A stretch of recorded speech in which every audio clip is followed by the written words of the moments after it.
ലോകത്തിലെ തന്നെ പലരുടെയും സ്വപ്നമാണ് ദുബായിൽ ഒരു പ്രോപ്പർട്ടി മേടിക്കുക എന്നുള്ളത്. പക്ഷേ പല ആൾക്കാരും ചിന്തിച്ച് വെച്ചേക്കുന്നത് എന്താണെന്നറിയാമോ? ദുബായിൽ ഒരു പ്രോപ്പർട്ടി മേടിക്കണമെങ്കിൽ അവരുടെ കയ്യിൽ ഒത്തിരി കാശ് വേണമെന്നാണ്. പക്ഷേ ശരിയാണ്, നിങ്ങളുടെ കയ്യിൽ അത്യാവശ്യം കുറച്ച് കാശുണ്ടെങ്കിൽ മാത്രമേ ദുബായ് റിയൽ എസ്റ്റേറ്റിൽ ഇൻവെസ്റ്റ് ചെയ്യാൻ പറ്റത്തുള്ളൂ. പക്ഷേ നിങ്ങളൊരു ഡെവലപ്ഡ് ആയിട്ടുള്ള ഒരു ഏരിയ എന്ന് വെച്ച് കഴിഞ്ഞാൽ ബുർജ് ഖലീഫയുടെ അടുത്തൊരു പ്രോപ്പർട്ടി ഒക്കെ എടുക്കണമെങ്കിൽ നല്ല കാശ് വേണം, കാരണം അത് ഡെവലപ്ഡ് ഏരിയ ആണ്. പക്ഷേ നിങ്ങൾ ചിന്തിക്കേണ്ട എന്താണെന്നറിയോ? ദുബായ് ഗവൺമെൻറ് അടുത്ത ഫോക്കസ് ചെയ്യുന്ന ഈ ലൊക്കേഷനാണ്. കാരണം ദുബായ് ഗവൺമെന്റ് കാശ് ഇഞ്ചക്ട് ചെയ്യുന്ന ഏരിയ ഏതാണ്? അത് കണക്കൊരു ലൊക്കേഷനാണ് ദുബായ് സൗത്ത്. കാരണം എന്താണെന്ന് വെച്ച് കഴിഞ്ഞാൽ വേൾഡിലെ തന്നെ ഏറ്റവും വലിയ എയർപോർട്ട് വരുന്ന ലൊക്കേഷനാണ്.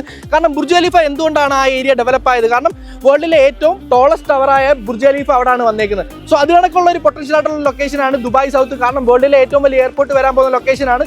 സോ അവിടെ വെറും തുച്ഛമായ കാശിന് നിങ്ങൾക്ക് പ്രോപ്പർട്ടി എടുക്കാം. അതും പേയ്മെന്റ് പ്ലാൻ ഉണ്ട്. എന്ന് വെച്ച് കഴിഞ്ഞാൽ വെറും 55 ലക്ഷം രൂപ നിങ്ങളുടെ കയ്യിലുണ്ടെങ്കിൽ നിങ്ങൾക്ക് അവിടെ ഒരു 1 ബെഡ്റൂം എടുക്കാൻ പറ്റും. അതുമല്ല, നിങ്ങൾക്ക് മന്ത്ലി പേയ്മെന്റ് പ്ലാൻ കിട്ടും. എന്ന് വെച്ച് കഴിഞ്ഞാൽ 1% വെച്ച് നിങ്ങൾ അടച്ചു കഴിഞ്ഞാൽ നിങ്ങളുടെ പ്രോപ്പർട്ടി സ്വന്തമാക്കാൻ നിങ്ങൾക്ക്. സോ അതുപോലൊരു ഇൻവെസ്റ്റ്മെന്റ് ഓപ്പർച്യൂണിറ്റി നിങ്ങൾക്ക് വേണമെങ്കിൽ, അതിനെക്കുറിച്ച് കൂടുതൽ അറിയണമെങ്കിൽ എത്രയും പെട്ടെന്ന് തന്നെ ജസ്റ്റ് ഒന്ന് ഫോൺ എടുത്ത് വിളിക്കുക, അല്ലെങ്കിൽ എൻ്റെ ലിങ്കിൽ ഒന്ന് ക്ലിക്ക് ചെയ്താൽ മതി.